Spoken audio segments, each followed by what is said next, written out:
further ado, we'll turn the program over to Dave Gretencord. He's in the past has brought some of his Christmas tree ornaments for show and tell, and has had them at our recent Taft display at Arts Federation, and I thought this would make a really good presentation. So Dave was more than happy to stand up and take on this challenge. So thank you, Dave. Thank you. Let's just say you've got a great way of twisting an arm. Okay, this is a great way to get rid of some of the stuff that's sitting back in your garage, your workshop, and make something out of it. What I've done is, I guess as my reputation got out when I lived up in Elkhart, one of the cooks for where my mother was at a nursing home, she said, "Hey, you know, my dad had a lathe and he never got it out of the box. If you'd like to, take a look at it and see if you're interested in it, come on down to the house and I'll show it to you." So I went down and it was all tin, made in China, and I thought, I don't know, the legs didn't look like, if you started it up, it would fall down. I said, "I'll tell you what, I don't want the lathe, but I see you had a lot of wood from her dad. He had passed away." And I said, "I'll make you a Christmas ornament out of his wood." Boy, the tears were coming down. She said, "That'd just be absolutely great if you could do something like that for me. I've got 2 kids." I said, "Okay, I will make an ornament for each one of your kids too." She said, "Well, I've got a sister and she's got 3 kids." "How many do you need?" She said, "Well, could you make 11? Okay, I normally sell these for like $25 to $30, but yeah, I'll make them for you." Because she was a real nice lady. So that's how you start, you grow. You know, quick. Yeah. Sucker's born every day. Yep. Yeah. But she was a nice lady, and she told me later, she says, when we passed those out to everybody in the family, this became like our best Christmas ever because of that and the memories of her dad. So just remember, you could be passing on something that really helps somebody else, and it's something that's very simple for you. So anyway, I got into the ornaments. I started making them for my different employees. I was a tax accountant for a company up in Elkhart, and so I made ornaments for them for a Christmas present. You can't really buy something, a bunch of jelly or, what can you buy them? So I made some ornaments for them. And then one year I said, all right, I'll branch out a little bit. So I made some pens, gave everybody a pen, and they said, "You're going to make ornaments again next year, aren't you?" So it tends to keep growing with you. So I've got kind of a collection here of some of the ones that I had from home and brought in. These are different than the ones that I took to the TAF that Dan got everybody to take stuff down to. I'm not a great wood turner. You look at stuff like this, and everybody can learn from somebody else. When I look at the table over here, what other people have made, I've made bowls too, segmented bowls, and that intrigues me. The first one that I saw, I went to a wood club in Fort Wayne, and the guy had one, and it was pie-shaped. And when you look straight down, I've brought it in here before, when you look straight down at it, it's pentagon shaped. And if you hold it up sideways, it's all scallops. Well, my accountant brain says, how in the heck do you do that? So, that's the way you learn. And if you look at this stuff and you think, wow, how do you get those to be so smooth and everything? So anyway, that's kind of a combination. This is just a mini lathe. It's an easy way to get started. I will say that it helped me out because by doing the demonstration. There's screws in here and you can change the the chuck jaws on this, very easy. It just takes a little while. So I told my wife, well, I don't want to take time during the demo here to switch that out, so I really need another chuck. You know, $200 later, got another chuck. So, and that's interchangeable with this one, so it works out. I also want to start off a little bit with, I always have to tell a joke. Now, I got to tell you that I've spoken at 50 tax seminars, so if I break off into section 192 or 142 of the Internal Revenue Code on business depreciation, I'm sorry, or Indiana Code 6-2.532B, then I'm sorry. I'll try to stick with just this. I don't know if everybody knows really what a lathe chuck does. We've got a tool that we can put in here and it just tightens the jaws down, but it's a scroll inside, so if you think of it, you know, it just goes smaller and smaller on the inside. Each one of these jaws then has a seat that it has to fit in. So number one, the lathe has a number 1 on it, and the chuck jaw has a number 1 on it, 2, 3, and 4. You have to match those up because they all have a different foot going around. It's interchangeable with this one, but you still have to have number 1 on number 1.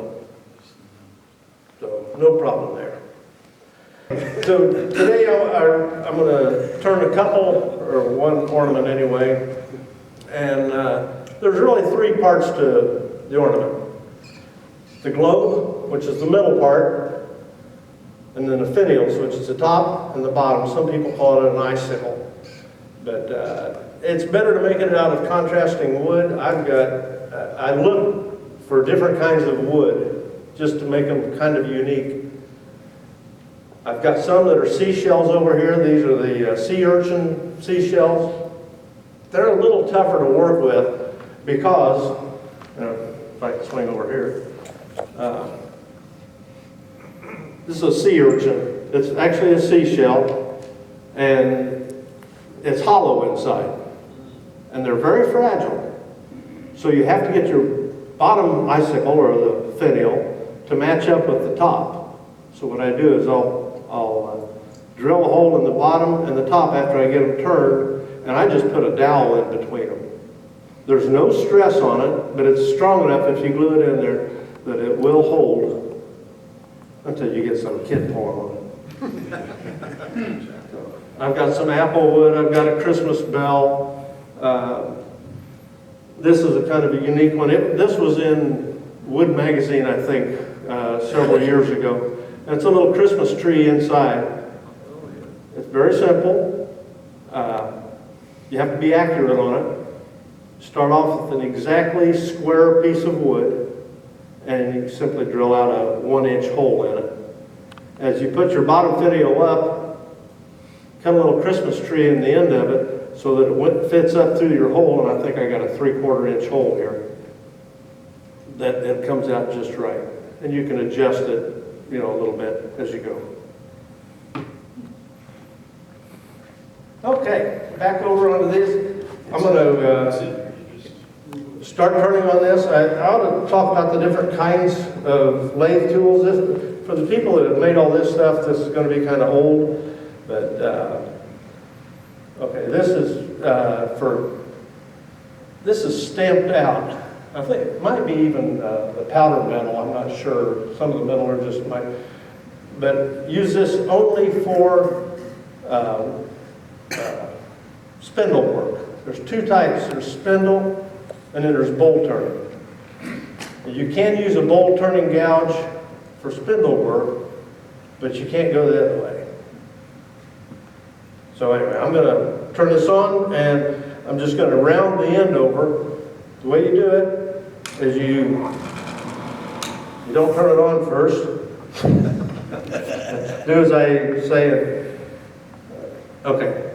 Number 1, taking off jewelry. It can get caught in here. I have heard reports of some women with long hair that tried to do wood turning and have got their hair caught in there, and it's not a good situation. Okay, as you turn, this is a roughing gouge. I don't know if we can pick that up.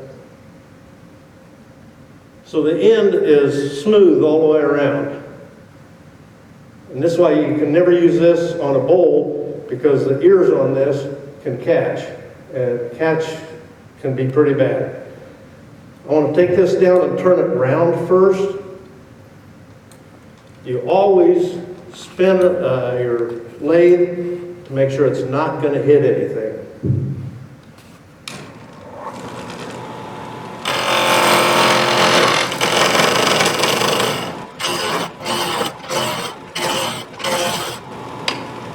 Okay.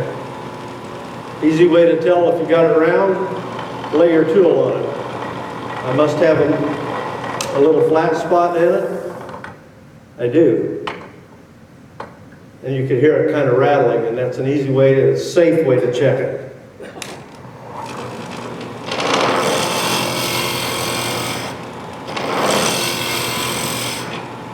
Now, see, I'm not even vibrating the sawdust off the top.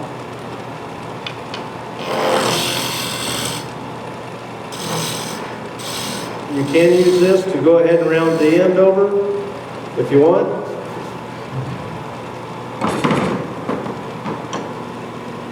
This is a spindle turning gouge. Now what I'm going to do is, there's the angle on this. This is called the bevel. When you turn it, start out flat, and I want to bring it, pull it back a little bit until that bevel starts touching the wood, and I get that flat. Then I raise the handle on up and engage the sharp edge. And by the way, if anybody comes up to look at this later, I think I laid it out here some. Oh, here. If you don't believe my stuff's sharp, I laid a Band-Aid out for you, because my tools are sharp.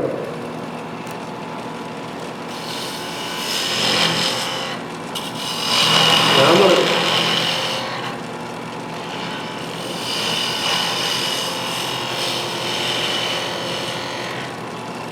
okay, I rounded that edge over just to where I can get my tool in. Regular chuck, it's got what they call a number 2 Morse taper. There is a number 1 Morse taper that some lathes might use, so this just matches up with every lathe. Both of my lathes, I use a number 2 Morse taper. Now I've got to get a hole in the middle of it so that I can hollow the middle out. All right. You'd think there's more friction on this, but there's not. It's very easy.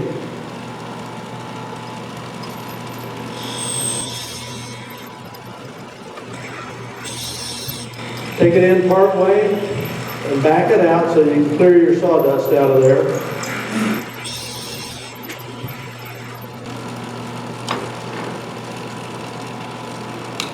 I say the way you can tell a real lathe turner is if he's got a hole in his elbow, always remove this, because when you get ready to put your other tools in, you can back your elbow right into the point. So, good idea. Now, I have something else that I don't have my air compressor with me, so I have a portable air compressor. I'm going to be selling these afterwards for $1 a piece. It's a soda straw. I can blow that out. And I'm just trying to go in about an inch. All I'm going to be doing really is to lighten the weight of my ornament when I'm done. So it doesn't really matter what the inside is. My goal is to make it so that I just use a ½ an inch, because I know none of your fingers will fit in there to see how smooth I get it. Now, earlier this week, I made a new tool. You can make some of your own tools. This is very ingenious on my part. It's an Allen wrench, and I just grind the end down. I made the handle, with my lathe, and to get the ferrule on there, thank you. For the ferrule, this is a piece of copper, it's a copper union, and actually this is one of the ones that my company up in Elkhart made. You simply super glue it together, you super glue the Allen wrench down in it. If they wear out, you make yourself a new one. It's very easy to do. So, the one that I had before, I made into a point like that. And all I'm going to do is I'm going to take this inside and cut the wood out. I don't have to get it all the way, or you'll have a small funnel. If you cut it out, like I say, my earlier one was sharp. And I thought, well, that's a great idea. This one I made the same as any other gouge. So I've got a little more meat up here, and I don't think it's going to bounce around as much.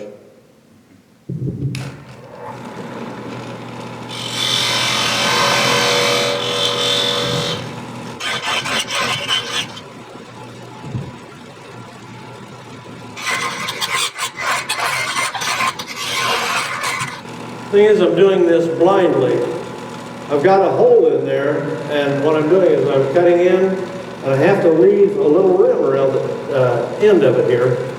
So I start cutting in, and I leave an edge because I got to have something to glue to, and then I just start cutting the rest of it out through that tube and hollow the inside out. If you don't go crazy with it, you don't end up with the funnel. As you get back to where the end is, where I drilled it through, it kind of stops there for me. Some people say, oh, I want to get that down to 1/8 of an inch or 1/16 of an inch. It doesn't really matter. All you're trying to do is get some of the weight off of it so that it's not real heavy when you're done. It's not going to hang down on a Christmas tree. Well, I think that's probably good enough. Get my portable air compressor out again. And as I work this down, to get the design right, and this was always hard for me, you want about 1/3, 2/3 rule, and that applies to a lot of things in woodworking. Even on the vases over here, the top should be about 1/3, and the distance down to the bottom of the vase about the other 2/3 of the total. No matter what vase you make, it's always the 1/3, 2/3 rules, and it's always pleasing to the eye. I think I tried to follow that in a lot of my stuff. It's not a hard and fast rule, but it's just more pleasing to the eye. Now,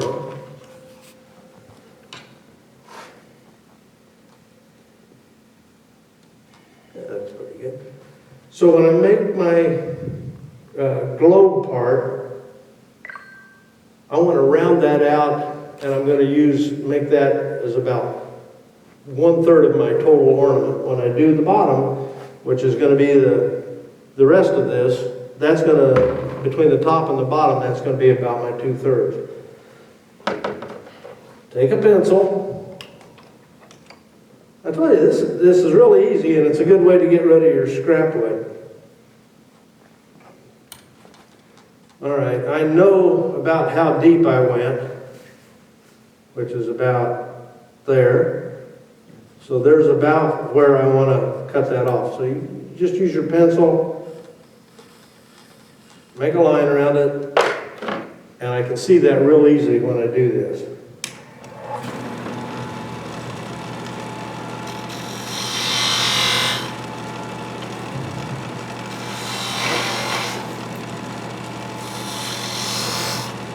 What I'm doing is I'm cutting a V in here, and since I'm using a spindle gouge, the edge of that is going to be doing all the cutting.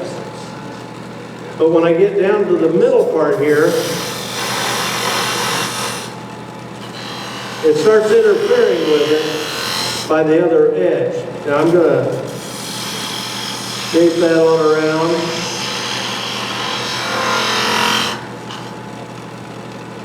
Now, the dangerous one. This is a skew. The blade is open and you have to be able to hold it. What I want to do is I'm coming down on this edge because I want to cut the wood. Easy way to think of it, you know, you hear them time and time again, they say, well, if you have a pile of straws, try to shape the end of that with your pocket knife to make it a point. Now, the fibers in the wood are the same way. So if I use some of these other tools, they can't get down in there and your fibers of your wood aren't getting cut, they're getting sheared. So I don't use the shears on it, I just use the skew. They're dangerous as heck to use. You can't use the point, you can't use the heel, you got to use about 1/4 of an inch up. But I want to cut the wood so that it makes it much smoother.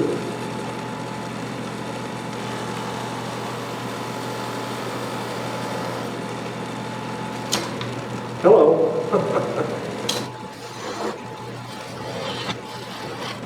Now my goal here is to cut down smaller than what my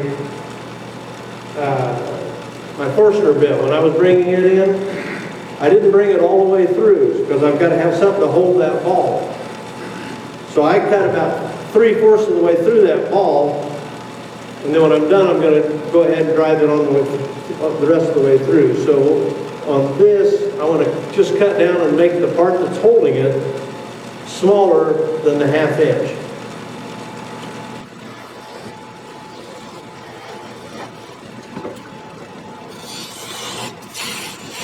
That's all the further I'm going to go on that. And it's kind of hard to change my lathe down to a slower speed, so against my better judgment, I'm going to go ahead and sand at a higher speed. I don't know if anybody's used the Abranet sandpaper or sand cloth, whatever these are. They're kind of expensive, but boy, they do a great job. Dave Lawson, I'm using 80 grit to start with. That's a private joke, isn't it, Phil?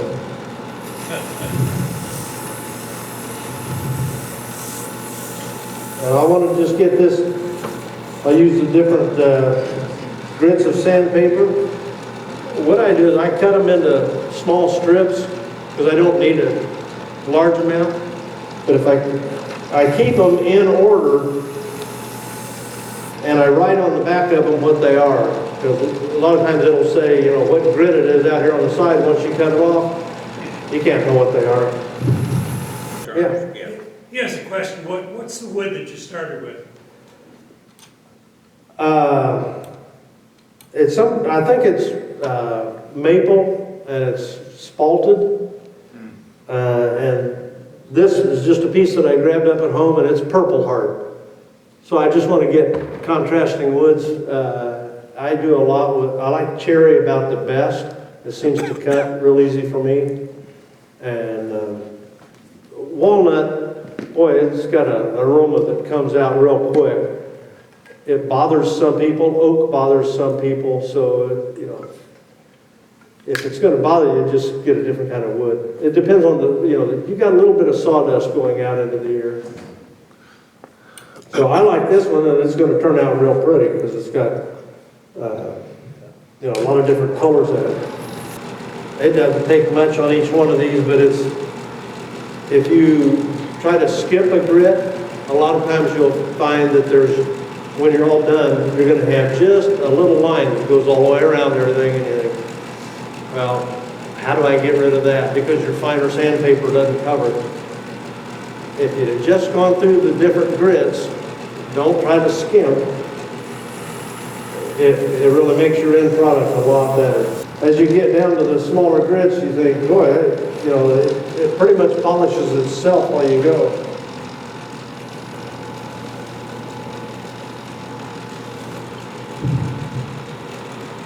Okay. Now, this is Triple E. It's made by Beauty Finishes. I think this is like $30 or something like that on the internet. It's about and it's just a paste, but it tends to fill in really nicely.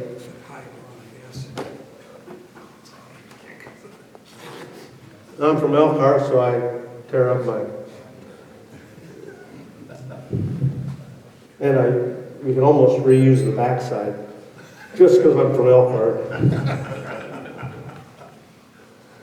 That's the truth, the Elkhart truth.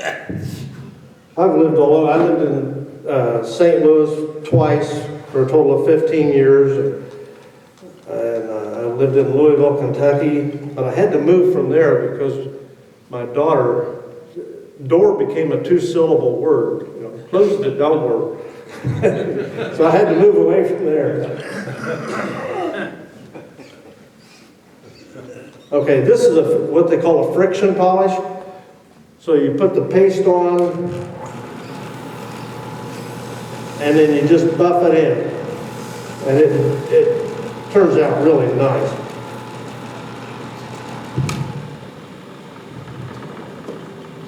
Now, and you can use super glue, use nitrile gloves.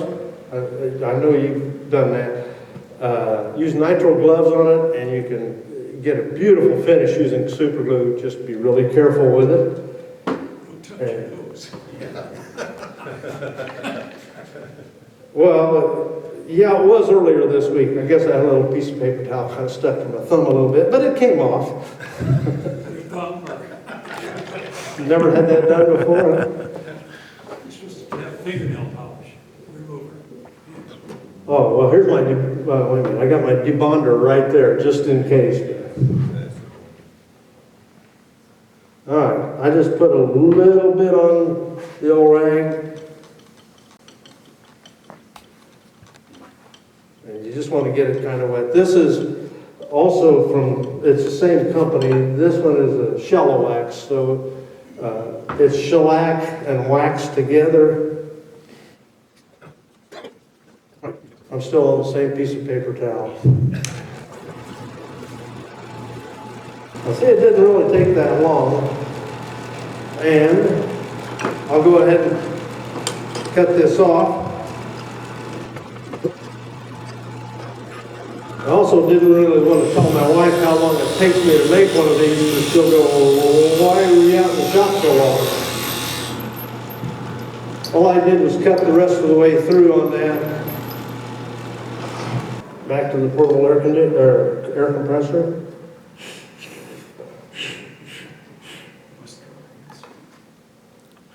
Now, I'll pass this piece around while I make the finial, but you can tell well, I didn't get the coating down on the end very well, either end. But it didn't take long to get that pretty smooth.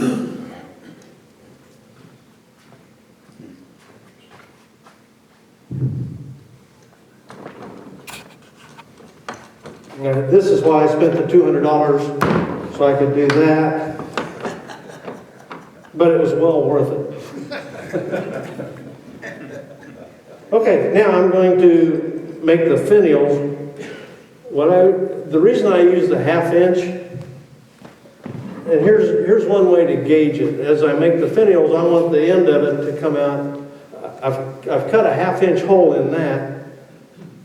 Here's an easy tester on it. You can use a 1/2 inch wrench, and if it fits over, I know it's a 1/2 inch. So I make all of them a 1/2 inch, and then I've got a little pile of the globe part at home, and I can pick any of them up, and I know that the next one's going to fit into that. And if I put it together and it just doesn't look right, I grab a different one. Since I retired, I started going to the church bazaars, and I've sold quite a few. I think I said something in here at one of the meetings before I went. I said I was either going to get totally embarrassed or come out going, I guess I better make some more of those. The shinier they are, the quicker they buy them. I like the sheen of the wood showing through, so I like a satin finish on them, but the ones that sell the quickest are the ones that are the shiniest.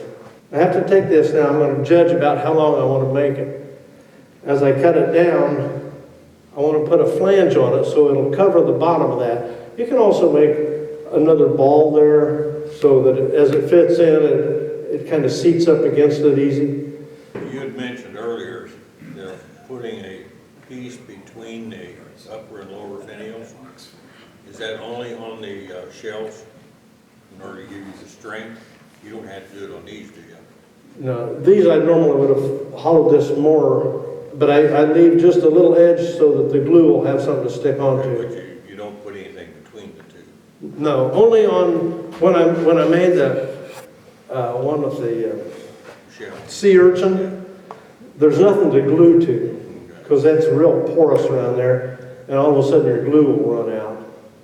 So that's why I have to put a dowel on them, but I don't put anything, I glue directly to the little globe here. Now, first thing I gotta do is round this down. If you notice all pin turning wood, you can order if you want some of these exotic woods. They're all about 5 inches long, 3/4 by 3/4 by 5 inches.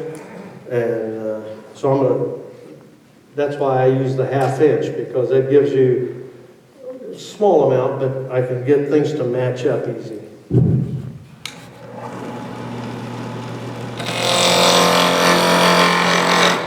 Ooh.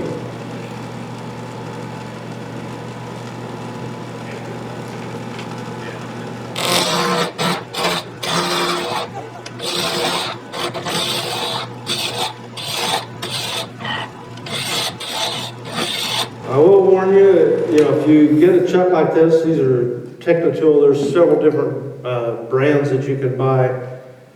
The one-ways are for the great big lathes, and they weigh about 8 pounds. You can imagine the inertia that has spinning around, so if you stick with something like Technotool Nova brand, they're made for the midi lathe and a lathe up to 14 inches. So, I can see I've got a little bit more to go on here.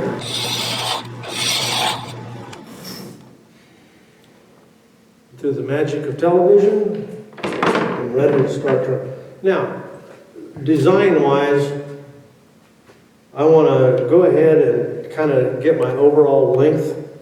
So I'm going to go ahead and set where my end is going to be. And the chuck jaws on this, they're kind of like fingers.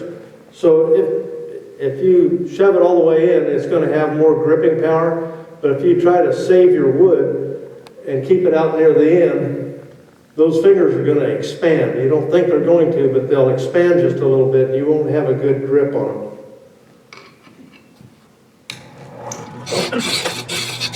Now, I'm not losing much of my strength here because I'm saving part of it, and I did just cut it in to get an idea of where I want to cut it off.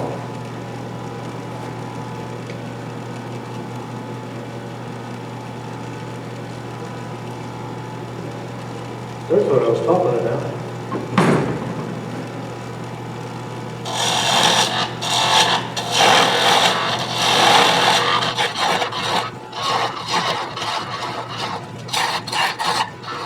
Okay, I'm just making a point on the end of it just to have some trim. I'm going to take that up to about there, so if I just mark it, that'll kind of give me an idea. Once you get into the beginning wood turning, it's just a series of beads and coves. Cove and a bead. So I want to just put a combination of that in here. It's always pleasing to the eye.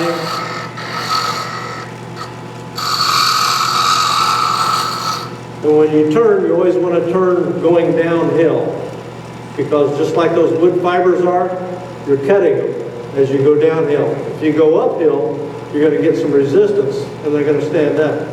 So you always go downhill on your cutting. So by starting on the end, I could really get it nice and smooth down there. I'm going to get a lot of vibration down there though, because there's nothing to support the wood as I cut.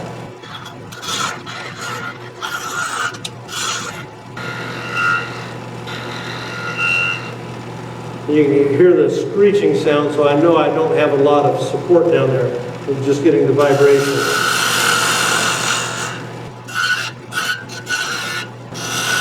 All right, I'm going to make a bead on this. The way I make a bead is I start out and I lift the tool up, and I'm cutting in and towards the end.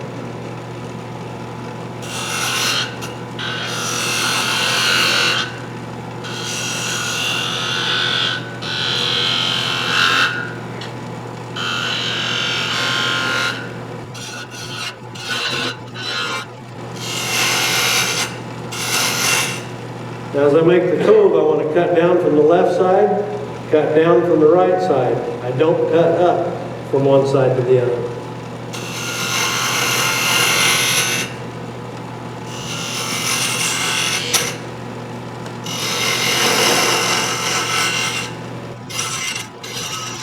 And I kind of want to make my angles about the same, just pleasing to the eye that way. Where my flange comes up, I want it to hook onto the bottom of that globe part, right here. This is rounded. If I just make a flat edge on it, it's going to stick out. So what I want to do now, very carefully, and I'm getting awful close to that chuck, is to cut in on the finial that comes up from the bottom, so that it's going to be kind of tapered and it'll fit around that round part.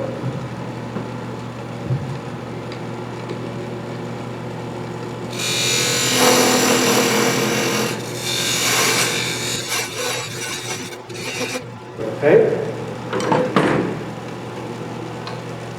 This is called a parting tool. And I will take this down to about a 1/2 inch. Remember, my drill bit that I put in there to start with was a 1/2 inch. So that's going to fit just fine. Okay, I think I'm ready to sand. I'll go through my sanding real quick. I'm going to start off, though, for the sake of efficiency, let's start off with around 220. Say the name of that sandpaper again. Abranet. A-B-R-A-N-E-T. You look, shows enough of it. Actually looks like a piece of cloth. Yeah, it's see-through, so, but it doesn't really make much sawdust at all. It's totally different than a piece of sandpaper.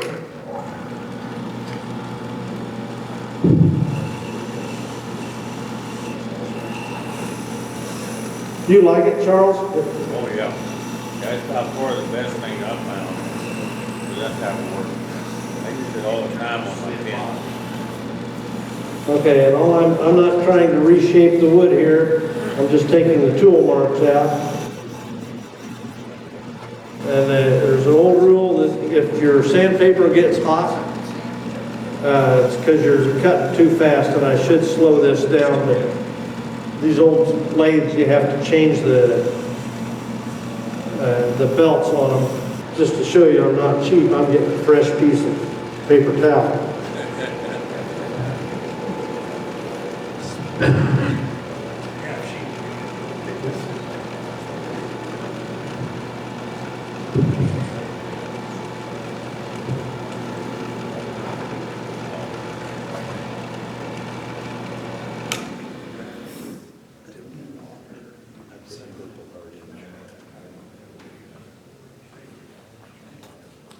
Anybody got any questions on any of this as I go?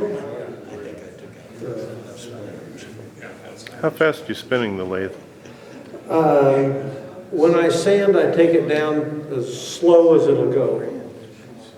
Heat will burn the wood, and it doesn't cut good. When I use the friction polish on it, I take it up to 1,800 or even 3,000. That builds up a lot of friction, and it actually just melts it into the wood. And it's a lot better that way. I got it.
Okay, I'll just put the final coat on, and like I say, take it up to where it burns your fingers, and you know you got it up pretty good.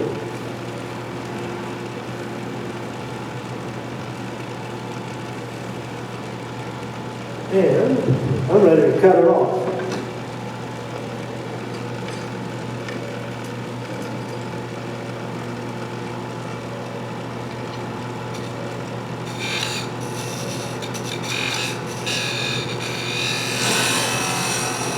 Now, I'm not grabbing it with this hand, but I'm just putting my hand around it to catch it, because it'll just pop right off. Doesn't hurt. And there we go.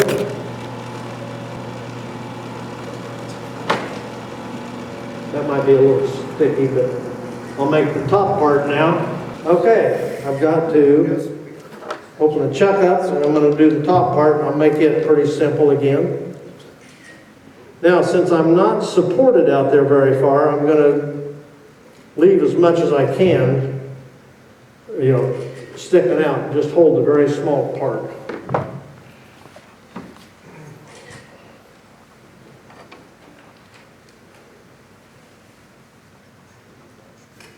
See, I'm always spinning it to make sure that I'm not going to hit anything. If you turn it on and it's hitting, it will fly right over your shoulder. At least that's what they tell me.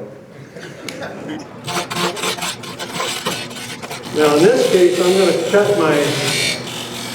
the part going into the globe first, so I can get it right down to 1/2 inch.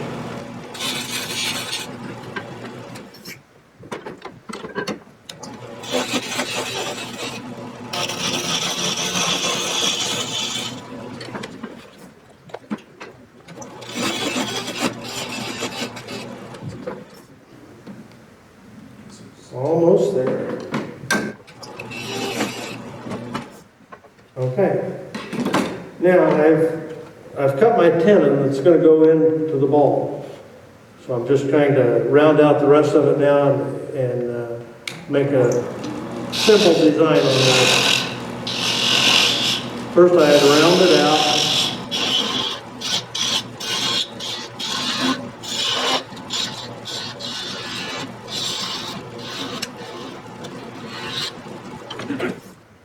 Now's the time.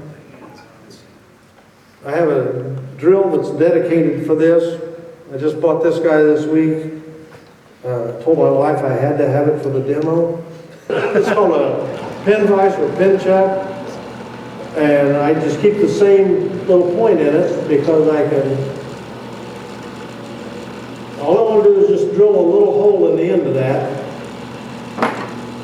And what you could do is use just the point on your skew, because it's self-centering. So if I came in like that, it would give me a little dimple to start with. Then I can use something like this, and it'll follow that dimple right in. But it's self-centering, so you never have any problem. All right? I've got nothing to do but sand this thing up. And I've got to cut underneath. I forgot that.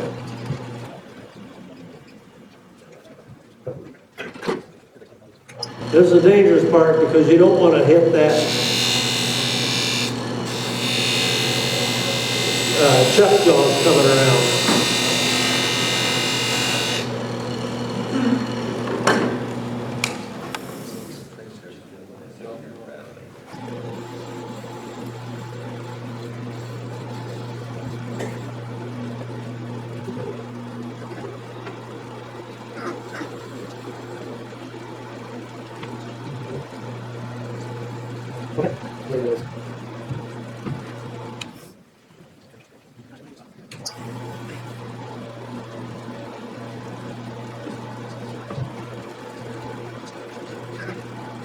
Okay, I'm going to part it off. This is a parting tool. When you part something off, they have what's called a diamond parting tool. The middle of it is wider than the edge. The reason that they have that is so your point would be the widest part, and it won't bind up in there. If it binds up in there, you'll get a catch. So, and when you cut in, you want to cut one line and then another one right beside it. So you make a wide cut going in also, so you don't bind it up in there.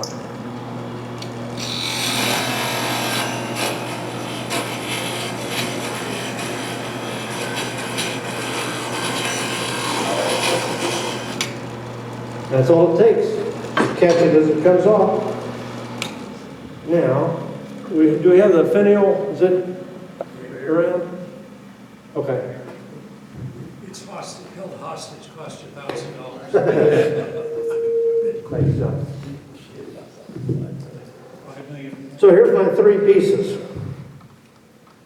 And that magically fits right in there. And the top fits right on there. And we can do a little bit of super glue on it.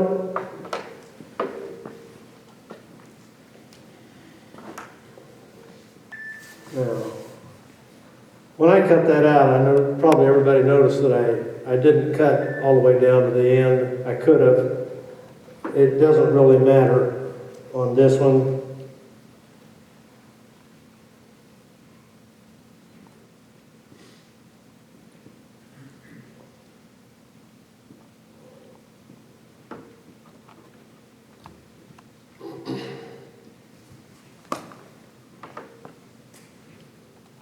Would have been nice to do the other end first.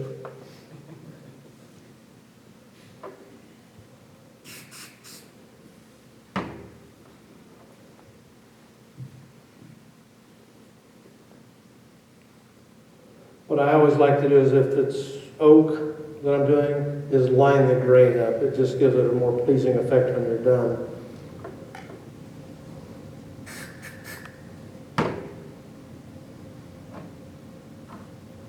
Everybody's waiting on me to glue my fingers. Your attention goes. Or scratch. Oh. That'd be hard to explain, wouldn't it? Now, none of the glue came out, so we have our finial, our ornament. And I look, and a lot, mostly on the internet, they say, well, take a screw eye and put it in there. For me, I just don't like the looks of a screw eye. So my wife had a little spool of wire. So, I don't know what it is, 24 gauge brass wire. So I just take it and twist it down to where I've got a little eye on the end of it. And when I use that little pin vise on the end,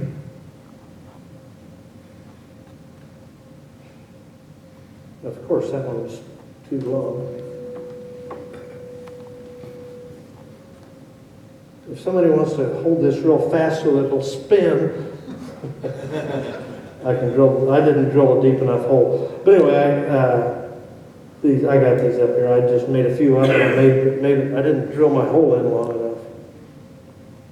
But that's what it amounts to, is just putting that in. And there's a nice piece. It's got a nice design on it. There's the spalting on it. And that's how easy it is.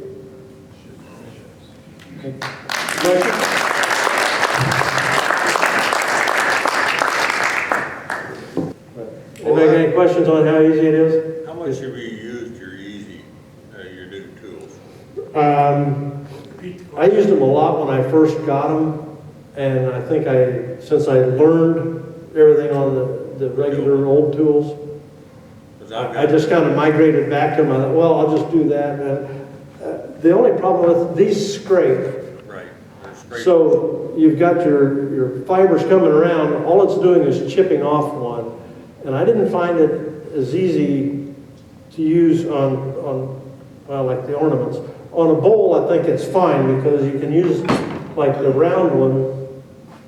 And these, you keep them level. And you can, on your tool rest, you can only go so far. So it's kind of hard to get them in there if you got a very deep bowl. And like even the top of that, I'm sure that was done in 2 pieces. So it's kind of hard to, I think this would give you a nice side on something like that, or the inside. And that's the only time I've used them, so. I've been trying, I've got a set, I'm trying them out. So They're different, they are different. They're different use. I think I just like going back to the old style too. Because with your old tools, you tend to use that bevel and ease into your wood. And when you're doing it, by it being rounded, it's going to cut the fibers. And I think you end up with a smoother cut. Well, thank you, Dave. That was, Hope I didn't go too long. My wife won't believe I went to the pool all over.